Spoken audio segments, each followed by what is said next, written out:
네, 기자들의 눈으로 정치권 소식을 들여다봅니다. 불사조 기자단, 경향신문의 박순봉 기자, 문화일보의 이은지 기자 나와 계십니다. 어서 오세요. 안녕하세요. 아유, 두 분 보면 이렇게 바쁘겠다. 요즘 뉴스가 이렇게 쏟아지는데 저는 스튜디오에 앉아있지만 또 두 분 취재로 발로 뛰셔야 되잖아요. 그래서 오늘 이렇게 이제 좋은 얘기를 우리가 들을 수 있는 건데, 자, 박 기자님, 정부가 어제 내놓은 일제강점기 강제동원 배상 해법 파장이 계속 커지고 있어요. 윤 대통령이 직접 박진 외교부 장관을 불러서 지시했다, 이런 언론 보도도 있었는데 대통령실 분위기는 어떻습니까? 일단 기본적으로는 공식적인 분위기 그거를 조금 먼저 강조를 해드리는 게 맞을 것 같아요. 왜냐하면 일단 다음 단계로 넘어가기 위해서는 일단 이번 건은 이렇게 처리하는 게 맞다, 이런 분위기가 좀 일반적이고요. 네. 다만 이제 세부적인 내용들 가지고 약간의 잡음이랄까요? 이런 분위기도 느껴지는 게 이제 방금 말씀하셨던 그 보도 있잖아요. 네네. 윤석열 대통령이 직접 박진 장관을 불러가지고 이걸 지시를 했다. 네. 그러니까 이 내용이 보도가 됐는데, 이걸 가지고는 이제 박진 장관에 대해서 좀 비판적으로 얘기하는 이제 용산 쪽 사람들은 이거는 마치 좀 장관이 책임을 회피하려고 하는 것 같은 그런 느낌이 네네. 든다. 왜냐하면 대통령이 주도적으로 하려고 했다라는 네네. 점을 강조한 거잖아요. 근데 이 이슈 자체가 사실은 용산 쪽에서도 어느 정도의 그런 반발은 예상을 할 수 있는 이슈잖아요. 네네, 그렇죠. 찬성도 있고 반대도 있는 그런 그렇죠. 이슈인데 여기에서 꼭 대통령이 했다라는 점을 강조를 했다라는 거는 좀 박진 장관이 책임 회피하려고 했던 것 같다, 이런 얘기들이 좀 나오고 있습니다. 네네. 그래서 아무래도 이제 요것뿐 아니고 기존에도 대통령실하고 대통령을 좀 분리해서 나오는 그런 보도들이 일부 있어요. 그러니까 네. 방금 것처럼 예를 들자면 이거는 요번 보도는 그렇지 않았지만 대통령실은 만류를 했는데 네네. 대통령은 추진을 했다, 이런 네. 종류의 보도들이 좀 나오는 거에 대한 우려도 있어요, 전반적으로. 있었어요. 그러니까 네. 그런 보도들이 있으면은 이거는 참모는 사실은 목소리가 없어야 되는데 마치 참모들은 이게 바른 길인 것처럼 제지를 했는데 대통령이 했다. 네. 이건 마치 대통령이 책임을 다져야 된다, 이런 그렇죠, 정도의 뉘앙스로 그렇죠. 받아들여질 수 있잖아요. 그러니까 이런 식의 보도가 좀 익명으로 나오는 거에 대해서는 좀 불만 같은 것들이 좀 내부적으로 있습니다. 뭔지 알겠습니다. 뭔가 면피하기 위해서 근거를 외부로 흘리는. 내 책임은 없다, 약간 이제 네. 이런 식으로 읽힐 수도 있다라는 발표 거죠. 직후에 그런 보도들이 좀 있었어요. 뭐냐면 외교부 내에서도 반대 기류가 있었다. 네. 대통령실 내에서도 반대하는 입장들이 있었다. 그러니까 이런 보도들이 뭐가 있었죠. 맞다라고 할 수는 없고 이제 진실이 그렇다면 그렇게 보도가 되는 게 맞긴 한데 네. 다만 이제 참모 조직이라면은 네. 대통령이 어찌됐던 간에 이런저런 이견은 무슨 정책을 추진할 때 있을 수밖에 없잖아요. 그렇죠. 그래서 종합적으로 결정이 됐으면은 일단 좀 어느 정도 밀어주는 그런 분위기도 필요하다, 이런 목소리도 같이 있는 거죠. 알겠습니다. 자, 조금 전인 오후 1시였습니다. 강제동원 피해자 중에 양금덕 할머니 그리고 관련 단체들의 긴급 기자회견이 열렸더라고요. 그런데 민주당이 오늘 이재명 대표가 직접 참석했다면서요? 네, 맞습니다. 이번 행사는 민주당 주최는 아닌데요. 네네. 이재명 대표가 이제 오늘 국회 앞 계단에서 정부의 일본 강제동원 배상안을 규탄하는 긴급 시국선언 행사에 네. 참여를 했습니다. 네네. 이 대표가 오늘 오전에 자신의 SNS에 이 행사를 직접 올려서 참여를 좀 독려하기도 했는데요. 오전에는 외교안보 관련 회의도 열고 일본의 머리를 조아렸다라고 윤석열 정부를 맹비판하기도 했습니다. 민주당은 이날 이 강제동원 관련 시국선언을 의원 모임 대표인 김상희 의원 명의로 네. 의원들과 보좌진 그리고 당직자들에게 참여를 독려하는 문자를 보냈는데요. 사실상 동원령으로 장외 집회를 좀 방불케 했습니다. 오늘 방송국에 오면서 이제 국회 앞 상황을 좀 보고 왔는데요. 예. 이게 어젯밤에 좀 긴급하게 마련된 행사라고 네네. 해요. 그래서 이재명 대표 규탄 집회만큼 많은 인원이 운집하진 않았습니다. 그래요. 급하게 준비됐지만 어쨌든 민주당 의원들도 많이 갔겠네요. 네, 그렇습니다. 또 국회에서 있었고. 네, 지도부도 당연히 참석했고요. 예. 자, 이제 국민의힘 전당대회 하루 남았습니다. 하루. 투표 마감을 하루 앞두고 이제 오늘 저녁이면 마감되는 거니까 반나절도 채 안 남았다고 보면 네. 그런데 어제 황교안 이제 후보도 여기 오셨었는데 지금 대통령실 단톡방 논란이 터졌단 말이에요. 이거 다른 이제 후보들은 아주 규탄 일색인데, 자, 시민사회 수석실 행정관이 국민의힘 당원에게 김기현 후보를 지지하는 단톡방 활동을 권유한 음성 파일을 경향신문이 단독 보도한 겁니다. 한번 그 내용을 듣고 이야기 나눠보겠습니다. 그때 저희들은 행정관입니다. 이제 저희 이제 전당대회도 별로 안 남고 그래서 이제 저희 김기현 대표 그런 방이 하나 있는데 거기 컨텐츠 올라 있으면 그런 것도 좀 봐주시고 좀 전파하실 방이 있으면 전파도 좀 해주시고 그러십사. 예, 그래서 방이 있는데 좀 초청을 드려도 될까요? 아마 저기 방 이름이 김이 이김 이런 방인 것 같은데. 자, 들어보셨습니다. 청취자분들도 이제 각자 느낌과 판단이 있으실 텐데요. 자, 박 기자님, 네. 어제 JTBC 보도가요. 이 행정관을 비롯해서 다수의 시민사회 수석실 행정관이 마포 대통령실 방문이라는 또 다른 단톡방에서 활동을 했다. 여기서 안철수 후보를 비방하고 김기현 후보를 지지하는 활동을 했다. 자, 이 사안에 대해서는 대통령실 분위기 어떻습니까?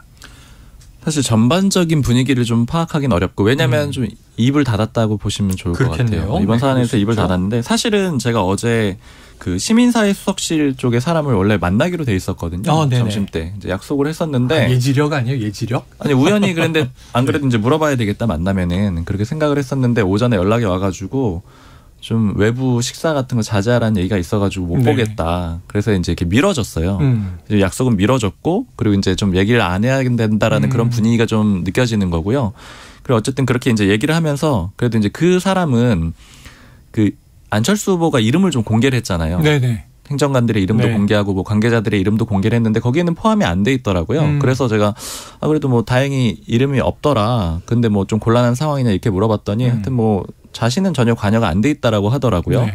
그래서 이거 그러면은 자발적으로 한 거냐 아니면 지시가 있었던 거냐 이걸 물어봤더니 자발적으로 한 거로 보인다라는 거예요. 왜냐하면 이제 본인은 전혀 하지를 않았고 얘기를 몰랐었다고 그렇게 얘기를 하더라고요. 그러니까 아마 이제 이런 거를 좀 추정을 해봤을 때는 물론 이제 조직적으로 했을 가능성도 당연히 배제할 수는 없는데 이건 수사를 통해서만 알 수 있는 내용이긴 한데 모두가 좀 동원돼서 한 건 아닌 걸로 일단은 그렇게 입장을 내놓고 있는 것 같아요. 근데 이렇게 되면은 사실은 이제 안철수 후보 입장에서 좀 억울하다고 할 수 있는 안철수 후보 입장에서는 뛰어넘어야 되는 단계가 너무 많아요. 네. 왜냐하면 일단 첫 번째로 이 강승규 시민사회 수석이 시켰다라는 거를 입증을 해야 되는데 네. 그 과정도 일단은 애매한 거죠. 왜냐하면 행정관들이 자발적으로 했다. 그리고 사실 이제 여권에서 나오는 얘기는 좀 불만들도 나오는 게 뭐냐면은 이게 꼭 그렇게 잘못한 거냐 이런 반박이 있거든요. 왜냐하면 대부분 이제 연루된 사람들이 어공이라고 불리는 당 사무처에 있었거나 아니면 국회 보좌진으로 이제 일종의 당적을 보통 가지고 활동을 했었던 사람들이 많아요. 어공들은 주로 정치인이죠. 그렇죠. 네. 이제 정치인 출신들이 많은데 이 사람들이 워낙 로얄티가 강하다 보니까는 자발적으로 행동을 했을 수가 있고 그게 만약에 당에 있었다라면은 문제가 되는 건 아니지 않느냐 이제 이런 식의 반박도 하거든요. 네. 물론 근데 이제 대통령실에 있기 때문에 문제가 되고 있는 그런 상황이고요. 그래서 어쨌든 첫 단계는 수석이 시켰느냐 이 부분을 입증을 해야 되고 네. 두 번째 단계는 그러면 수석 넘어서 대통령이 시켰느냐 이 단계도 입증을 해야 되고요. 게다가 사실 이것만으로는 또 정리가 안 되는 게 김기현 후보랑 그러면 관련이 있느냐 네. 또 이 단계까지 넘어가야 되거든요. 그러니까 결국에는 이런 상황이다 보니까 전당대회에서 이거 자체로 좀 흔들기는 어려운 그런 상황이 되는 거죠. 그래요. 시간은 급박하고 어제 황교안 후보도 좀 신중하게 아직 윗선 개입이 확인되지 않은 만큼 이건 어쨌든 신중하게 조사가 필요하다 이런 입장을 밝히기도 했습니다. 네, 그리고 요거 하나 좀 더 말씀을 드려야 되는 게 일단 보좌진들 있잖아요. 보좌진들은 예외 조항이 있어요. 이제 공직선거법하고 또 이런 것들에 관련이 돼 있는 내용들이 있는데 거기 보면 예외적으로 정당 가입하고 선거 활동을 할 수 있도록 돼 있거든요. 네네. 그렇기 때문에 이제 대통령실 직원하고는 좀 다르다 이런 점도 말씀을 드려야 될 것 같습니다. 알겠습니다. 자, 아까 박 기자님이 얘기하신 어공, 늘공은 참 많이 쓰는 얘기인데 늘공은 이제 원래 관료 집단 공무원으로 쭉 계신 분들이고 정권 교체 상관없이 어공은 주로 정치 활동하다 어쩌다 공무원. 맞습니다. 그거 설명을 드렸어야 됐는데. 집권을 하면 이렇게 저렇게 또 정치권으로 들어오는 관료로 들어오는 이제 그 기간 동안만 일하는 공무원들이 있죠. 그래서 어공과 늘공을 많이 구분하시더라고요. 그런데 이제 어제 그 JTBC 보도 일쭉 따라가 보면 강승규 수석이 마포갑 출마를 준비하고 있다 이런 얘기가 나왔어요. 그렇다면은 김기현 캠프를 비롯해서 국민의힘 내에서 분위기가 지금 어떤 거예요? 일단은 그 수석들 중에 국회의원 출신들은 대부분 출마를 한다라고 봐야 될 것 같아요. 총선에 나간다. 네, 대통령이 만약에 크게 만류를 하지 않는 이상에는 김은혜 홍보수석이나 아니면 강승규 수석 나올 가능성이 굉장히 높고 원래도 지역구들이 있잖아요. 그러니까 그러다 보니까는 이제 예측이 되고 특히나 김은혜 수석 같은 경우에는 이제 안철수 의원 지역구도 그렇죠. 좀 노리고 있다 이런 네네. 얘기들도 나오고 있기 때문에 그건 역시 좀 주요한 관전 포인트고 그다음에 이제 이렇게 그 대통령실의 개입 논란에 대해서 사실은 김기현 캠프 쪽에서는 좀 좋아하지 않더라고요. 좀 얘기를 해봤더니 너무 쓸데없는 짓을 했다. 사실 이미 김기현 캠프에서는 뭐 과반 득표 네네. 혹은 뭐 그게 아니더라도 결선을 가더라도 넉넉하게 네네. 이긴다라고 보고 있는 상황이잖아요. 굳이 왜 불필요한 이런 일을 했느냐 이런 얘기들이 나오고 특히 김기현 캠프 쪽 사람하고 얘기했을 때 이거 너무 옛날 방식이다. 막 관성에 젖어가지고 그냥 옛날에 하던 방식 그대로 한 것 같다. 이렇게 좀 우려를 표하기도 네. 했었고요. 그리고 이제 아무래도 이제 이런 것들이 계속 좀 문제가 되면은 나중에 좀 힘들어질 수 있다. 이런 얘기들이 나와요. 이게 무슨 얘기냐면 보통 이제 정치권에서 많이 하는 얘기가 경선에서 문제가 되는 일들이 있잖아요. 네. 경선에서 의혹 제기들이 많이 네네. 하잖아요. 그렇죠.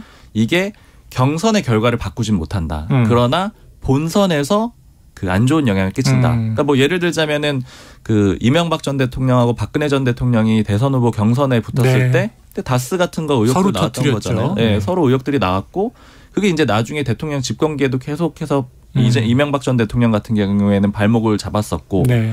그리고 또 가까운 예로는 뭐 이재명 대표하고 네. 그다음에 이낙연 전 대표가 경선 과정에서 역시 또 대장동 의혹이라든가 이런 것들이 나왔던 거잖아요. 네네. 그게 당시의 경선 결과를 바꾸진 못했어요. 네. 매번 보면. 대세를 바꾸진 못했는데 그러나 지나고 나서 보면은 이제 계속해서 이게 괴롭히는 네, 그런 상황이 네. 되잖아요. 이제 이 대통령실 개입 문제라든가 뭐 이런 것들 그리고 김기현 후보의 땅 투기 의혹 이런 그렇죠. 것들이 뭐 경선의 결과를 바꾸진 못하지만 차후에 좀 부담이 될 수 있다 이런 얘기들이 나오고 좀 반대쪽 진영 그러니까 김기현 후보에 좀 반대하는 쪽에서는 이거 하나하나 마일리지 쌓이는 거다. 네. 나중에 큰 부담 될 수 있다 이런 얘기들도 같이 나오고 있습니다. 자, 이 전당대회에서 뭐 막판 변수가 되기는 어렵다. 하지만 이게 나중에 후과로 돌아올 수가 있다. 지금 뭐 기존에도 아까 사례를 들어주시니까 쏙쏙 이해가 되는 게 시간차로 부메랑이 돌아온다. 이런 그렇죠. 생각이 드네요. 사실 이제 반대쪽 정당에서 적극적으로 활용하는 사례가 많죠, 나중에. 네네. 근데 아까도 잠깐 언급이 됐지만 왜 안철수 후보가 주로 표적이 되는가? 다른 단톡방이 또 있을 수도 있지만 다른 후보들 이름은 없잖아요. 저도 그게 궁금해가지고 뭐 여러 사람들한테 물어봤는데 일단은 더 있을 수가 있죠. 그러니까 그거를 장담은 할 수가 없을 것 같아요. 뭐 천하람 후보를 좀 공격하는 내용도 어딘가에 있을 수가 있고 네. 뭐 그렇기 때문에 장담은 못 하는데 어찌됐든 드러난 것만 봐서 안철수 후보 쪽만 만약에 공격을 했다. 그렇게 가정을 하고 나서 본다면은 그 가정 후에 이제 들은 얘기들은 어떤 거냐면은 이제 안철수 후보가 바른미래당 쪽 조직표가 좀 있다라는 거예요. 그래서 이제 용산 쪽에서 봤을 때는 이제 이런 것들을 조직한 사람들 입장에서 봤을 때는 이 바른미래당 그리고 국민의당에서 바른미래당 거쳐가지고 이제 국민의힘이랑 합당해서 만들어진 네네, 거잖아요. 맞아요. 그때 이 안철수 후보를 지지하는 세력인데 그러나 국민의힘을 원하지는 않았는데 그냥 강제적으로 합당이 되면서 책임당원이 된 사람들이 꽤 있다라고 네네. 하는 거예요. 이런 사람들이 이제 몇만 명 정도 되고 그다음에 지금 정부에서 절대로 뭐 빛을 보기가 좀 어렵다고 생각되는 사람들, 이 반미당 계열 쪽이 많은데 네. 이 사람들이 안철수 후보 쪽에 다 집중을 하고 있다라는 거예요. 네네. 근데 이제 이 조직표들을 좀 우려해가지고 움직이는 거다 이런 해석들은 있습니다. 아, 그래요. 당원 수가 많이 늘었는데 사실은 안철수 후보가 단일화를 하고 합당하고 들어오기 전에 말씀하신 대로 이제 바른미래당 그 전에 국민의당 출신 인사들이 먼저 국민의힘에 합류한 사람들도 또 꽤 있으니까 자 과연 그런 조직표가 작동할 수 있을 것인가 그것도 이제 뚜껑이 열리면 확인할 수 있겠죠. 자 하루 남았습니다. 막판 판세 분석을 한번 좀 해보죠. 역대급 투표율이라고 해요. 지금 이제 벌써 과반 넘겼는데 자 이 투표율의 의미 박 기자님은 어떻게 보세요? 이제 뭐 여러 가지 의미들은 다른 패널들도 다 전달을 해주셨을 테니까 네네. 이제 그런 것들은 건너뛰고 일반적인. 근데 누구에게 평가는 유불리한지는 아무도 오늘 얘기를 안 하더라고요. 그렇죠. 그리고 그냥 각자 유리하게 해석을 하는 그런 상황이잖아요. 그렇죠. 근데 이제 제가 개 중에 좀 분석 중에 좀 의미 있다라고 좀 들었던 거는 이제 천하용인 캠프 쪽에서 분석하는 내용이었는데 네. 시간대별 투표자 수 가지고 분석을 한 내용이 좀 인상적이더라고요. 이제 뭐라고 얘기를 하냐면 3월 4일이 첫날이었어요. 첫날 모바일 투표 시작했던 첫날이었는데 그때 보면 오전 10시에 투표율이 2.96%예요. 근데 11시에 12.42%로 올라가거든요. 오, 뛰었네요. 한 거의 10%포인트 정도가 확 네. 올라가거든요. 근데 일반적으로 조직된 표는 빨리 투표를 한다. 이거는 이제 대부분의 캠프에서 동의하는 내용입니다. 정설이다. 네, 그래서 왜냐하면 투표율 높아졌을 때 김기현 후보 캠프 쪽에서도 이거 우리 표다 이렇게 얘기를 했던 거고 뭐 그런 식의 얘기들이 나오는 건데, 근데 이제 어쨌든 이게 보면은 10시에서 11시 1시간 사이에 10%포인트 정도 올라가요. 근데 그 이후 시간대를 보면은 대략 낮게는 2%포인트, 아주 많아도 한 5%에서 6%포인트 정도밖에 안 올라갑니다. 꾸준히 1시간 단위. 시간대별로. 즉 이제 요걸 가지고 그 천하용인 캠프에서 분석을 하는 거는 10시에서 11시 사이에 그 김기현 후보 쪽에 조직된 표가 다 몰린 거라는 거예요. 그러니까 2%에서 12%까지 올리는 정도는 조직된 걸로 가능했다. 네네. 그리고 거기까지였다. 나머지 올라간 것들은 이제 좀 적극적으로 계속 투표에 나서려는 자발적인 움직임이다. 그래서 이제 자신들이 유리하다 이렇게 보는 거거든요. 네.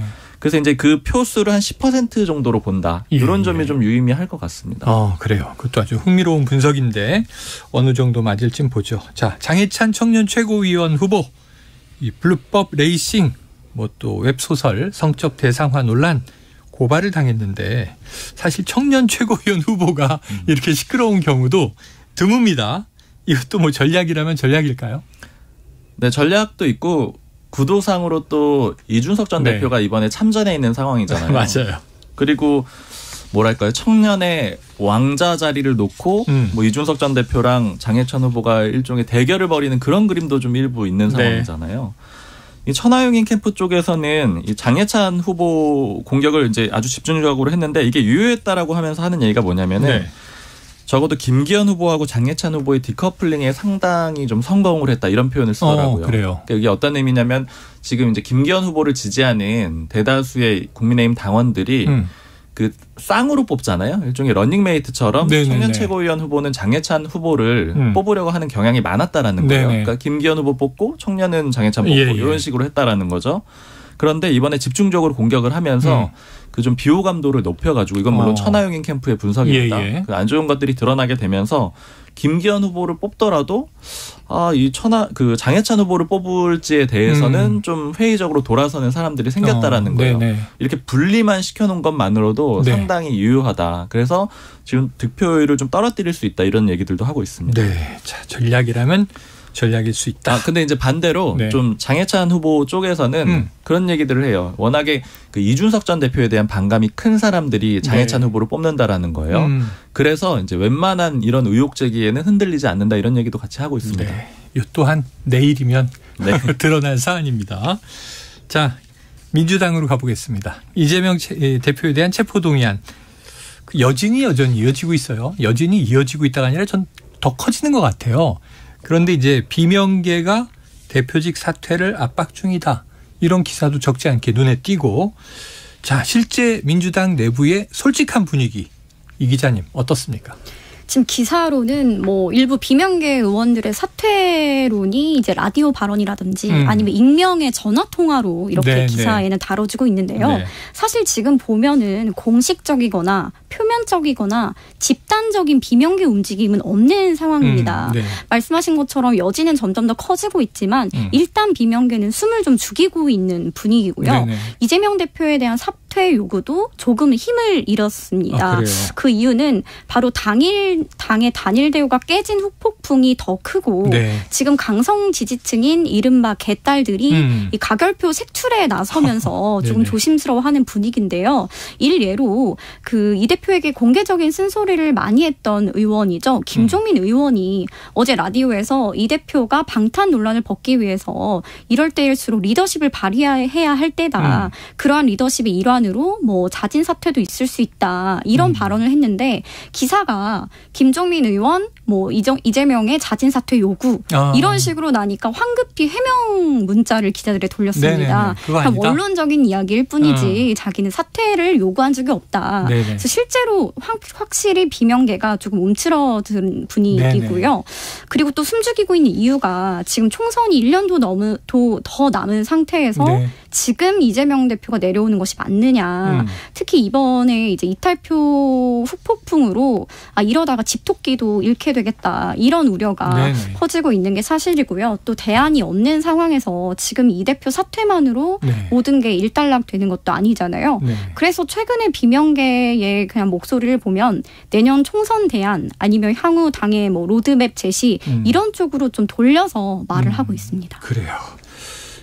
보도하는 당내 분위기는 온도차가 있다. 네. 이렇게 좀 얘기를 들으면서 이해가 되는데 자 원래 매주 화요일 오후에 이 민주당의 길 토론회가 있습니다. 자, 여기서 이제 이 대표 거취 문제가 그럼 나올까 싶었는데 오늘이잖아요. 네, 맞습니다. 그러면 이렇게 뭐 직접적으로 나오긴 어려운 겁니까? 원래는 직접적으로 나올 수도 있다고 보는 게 네네. 4시 반에 토론회가 예정이 돼 있었는데 이게 취소되고 비공개 만찬으로 이제 돌려서 진행이 됩니다. 비공개로. 네, 맞습니다. 김종민 의원과 통화를 했는데 워낙에 의원들이 지금 현 상황에서 토론회를 하기보다는 밥이라도 먹으면서 허심탄회하게 좀 대화를 나눴으면 네네. 좋겠다. 이런 공감대가 형성돼서 그랬다고 하는데요. 네. 일단 내일 민주당의 길 의원들과 박홍근 원내대표 간의 만찬이 예정돼 있습니다. 내일은요? 네, 오늘은 그래서, 자체적으로 모이고. 네, 맞습니다. 그래서 아무래도 내일 지도부에 전달할 내용들을 오늘 좀 논의하지 않을지 네. 생각이 되고요. 특히 박홍근 원내대표 측에서 좀 전달할 이야기가 있다고 합니다. 오늘 그쪽과 전화를 해보니 이탈표 사태 이후에 어쨌든 이 상황을 수습할 의원총회를 열어야 되잖아요. 네네. 그래서 그 전에 앞서서 이제 비명계 의원들의 목소리를 좀 듣고 좀 당의 수습 방안을 마련하려 한다고 하는데요. 박 원내대표가 이 자리에서 비명계 의원들에게 우리가 지켜야 될 선이 있지 않느냐 이 부분을 강조한다고 합니다. 그게 무슨 말이냐면 윤석열 정부가 이재명 대표를 감옥에 보내는 것과 지금 우리 당이 총선을 앞두고 이재명 대표가 지금 내려오냐 마냐 이거는 별개의 문제다. 네. 지난번 이탈표 사태는 체포동의안을 하나의 도구로 쓴 것이다. 이것은 선을 좀 넘은 것이다. 네네. 어쨌든 단일 대우로 야당 탄압에는 맞서고. 이 대표를 지켜줘야 되는 것이었다. 이 부분을 좀 강조를 한다고 합니다. 이게 좀 얘기 들어보면은 네. 저도 이제 비명계 친명계 좀 얘기 들어봤을 때 박홍근 원내대표 얘기가 딱 그런 걸 보여주는 지점인 것 같아요. 친명계랑 비명계가 서로 세계관이 다르거든요. 네네. 그러니까 박홍근 원내대표는 어쨌든 이재명 대표가 자리를 유지하는 상태가 이게 민주당을 살리는 길이라고 보는 거고 네네. 비명계 쪽에서는 이재명 대표가 가급적 빨리 물러나야지만 그래야 민주당이 사는 길이라고 보는 거잖아요. 그러니까 이게 세계관 자체가 다른 상황이어가지고 이게 사실은 이제 토론이 저는 안 될 수 있다. 그러니까 왜냐하면 방향 자체가 기본적으로 전제도 다르고 절충안을 내기가 어려운 그런 구조가 아닌가 좀 생각이 듭니다. 그런데 그 절충안으로 제기가 되는 게 공천권 문제인데요. 네네. 그 서른 의원이 이번에 우리가 부결을 해주면 이재명 대표가 어떤 것을 결정할 것입니다. 이 발언이 화제가 됐었죠. 맞아요. 근데 그 당시에 뭐 기사로는 사실상 사퇴를 약속한 건 아니냐 이런 말이 있었는데 그 당시에 이 대표가 이제 1대1 의원들과 면담을 하면서 본인이 다음 총선을 앞두고 공천권을 내려놓겠다는 발언을 했다는 네네네. 이야기가 들려요. 네. 그래서 좀 공천권을 내려놓는 것과 관련해서는 그나마 비명계와 타협을 할 수 있는 수준이 아닐까 그렇게 좀 전망이 됩니다. 또 뭐 다들 이재명 대표 내려와라 물러나라 혹은 이재명만이 답이다. 뭐 이 충돌의 와중에는 내년 총선이라고 하는 그렇죠. 그야말로 뭐 여야 간에 큰 전쟁이 하나 걸려 있는 겁니다. 뭐 전략과 이제 아까 말씀하신 세계관이 다른 상황에서 이제 어떤 타협선이 있을까? 표현을 한 거는 이게 타협 가능성이 없을 것 같아요. 네네 그러니까 그렇게 보시는 거죠. 그렇죠. 전제도 다르고 그러니까 애초에 민주당을 살리겠다라는 목표 자체는 같은데 방향도 다르고 그다음에 각자가 처한 상황도 다르잖아요. 그러니까 예를 들자면 비명계 입장에서는 이재명 대표가 있는 한은 공천을 좀 자신할 수 없다라는 그런 불안감이 있는 거고 친명계 인사들이 비명계 지역구에 왔다 갔다 하는 것도 좀 불안한 거고 친명계 입장에서는 반대로 이 상황이 뒤집어지게 되면은 이제 공천은 물론이고 주도권을 잃게 된다라고 생각을 하니까 모든 게 좀 타협 지점이 좀 쉽지가 않은 것 같습니다. 그러니까 이제 궁금한 것이 지금 이 공천권을 내려놓기로 약속했다. 이런 이제 내용도 있고 지금 또 얼마 전에는 뭐 매체에서 이재명 대표가 옥중 공천까지 한다는 강경 입장이다 이런 또 얘기가 나와서 발언 논란이 있었는데 기자와 통화하면서 얘기를 이제 들었다. 근데 이 대표 측은 또 사실무근이다 이랬단 말이에요. 공천권 내려놓으면 그럼 비명과 친명이 좀 순조롭게 아까 얘기한 타협점을 찾을 수 있는 건지 수습될지 좀 민주당 분위기는 어때요 실제로? 당권을 내려놓더라도 혹은 이제 공천권을 놓더라도 두 가지 다 순조롭지는 않을 전망입니다. 그래요? 지금 내부에서 이 이야기가 나오는 게 설사 이재명 대표가 대표직에서 내려오더라도 네. 2년 임기로 당선된 최고위원들이 버티고 있죠. 이 최고위원들이 본인들의 임기를 다 지킬 거다. 네. 고로 다음 총선 공천권은 우리가 쥐고 있다는 말을 좀 공공연히 하고 다닌다고 하고요. 그래요. 비대위 체제로 가더라도 이제 친명 최고위원들이 버티고 있기 때문에 이게 쉽지 않을 것이다. 또 두 번째는 공천권을 내려놓더라도 지금 논란이 되고 있는 게 혁신위에서 논의되고 있는 네. 혁신안이잖아요. 이른바 그러니까 의원들의 당무 평가에 이제 당원 투표를 20%를 반영하겠다. 네네네네. 이런 문제들이 좀 일고 있는데 이 역시 만약에 공천권을 내려놓더라도 이러한 당원들의 지지가 반영된 공천을 하게 되면 사실상 비명계를 솎아내기 위한 건 아니냐. 네, 그래서 아마도 여지는 계속될 것으로 보입니다. 어떻게 해도 여지는 계속될 것 같다. 자, 민주당이 이 위기를 또 어떻게 극복할 것인가 지켜볼 대목입니다. 자, 민주당대로 내일 전당대회 이후 국민의힘은 또 어떻게 흘러갈 것인지 다음 주에 이 불사조 기자단 계속 이어가야 될 것 같네요. 오늘은 여기까지 정리하고요. 지금까지 박순봉 경향신문 기자, 이은지 문화일보 기자. 오늘 말씀 감사합니다. 감사합니다. 고맙습니다.